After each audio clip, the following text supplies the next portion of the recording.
Hadouken! Welcome to the Know, I'm Turney. I'm Ryan Haywood. Players of a Steam Early Access game recently logged on to find something that would be pretty fucking troubling in real life. All their avatars' dicks were gone. What? Yeah. I need that. You want your dick to be gone? How else do you knock down trees in that game?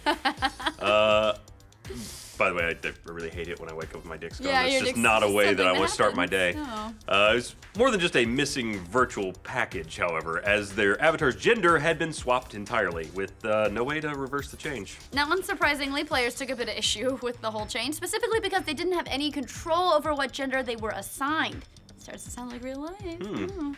Yeah, this gender bender is happening in Rust, the Steam Early Access survival sandbox game, because that's the only genre that exists in Early Access anymore.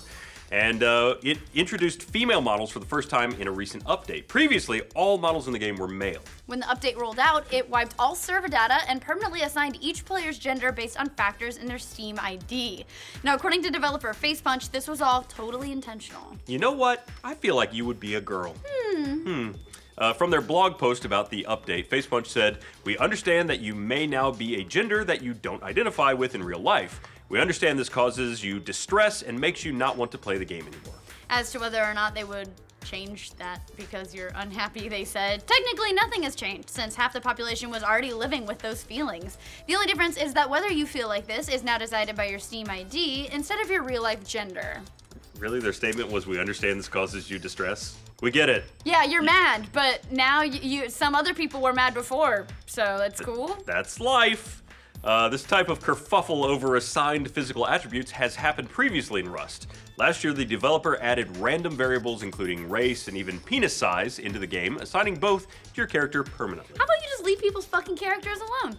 Players were upset then too, unsurprisingly. What's funny is that it was actually kind of a bigger deal and to add bigger penises to the game, and then to swap women in was not as big of a deal. Who knew? A bigger penis size creates a bigger hitbox, by the way, and crotch shots deal more damage to players. I'm not cool with that. Yeah. Wait, now I'm conflicted, because bigger, but bigger.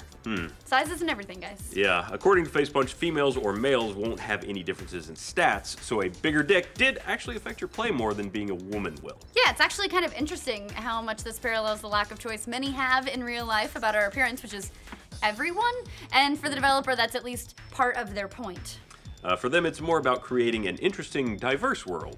No, not because of a diversity agenda, but more because they want the game to feel like a real world where everyone looks different and everybody's else special like a snowflake. Yeah, snowflakes. Part of this is functional and makes sense for an online game. In so many games, we recognize our friends and other players based on their ID or handle floating above their head. But for Facepunch, they want players to be able to recognize one another because of how they physically look in-game. If players could choose what they look like, nearly everybody would have kind of a similar avatar, a smaller, dark-skinned character that's difficult to see at night. Newman and team wanted to get past all that. Speaking with Eurogamer about how the changes to the game's avatars have been affecting them, Newman said, "You are who you are. Before we added different races and genders, you played as a bald white guy. You never had a choice. So we're not taking a choice away from the player, we're just adding more variety to the player models. I don't believe that playing as a different gender or race detracts from anyone's enjoyment of the game." Players, of course, beg to differ. After the recent update, there are already a number of negative reactions on Steam and Reddit to the update, blasting Facepunch for not allowing players to choose.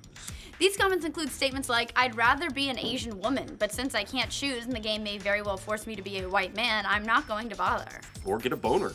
Another commenter said, "I understand you were trying to teach some stupid social justice lesson or whatever, but you've just angered most of your consumers over petty bullshit." It sort of goes on like that with a lot of customers demanding customization, which is honestly kind of interesting considering the game never had customization to begin with, just more types of player models and physical features added to the ones you never got to choose from in the first place. Now, in Newman's defense, they've been saying this was coming ever since they added the other attributes into the game. Last summer, when talking about adding female player models into the game, he said, "Players are kind of spoiled.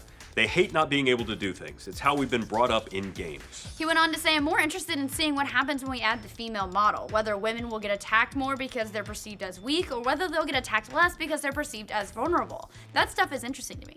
It certainly is an interesting discussion because players are used to having a choice in games like that and about what their character looks like.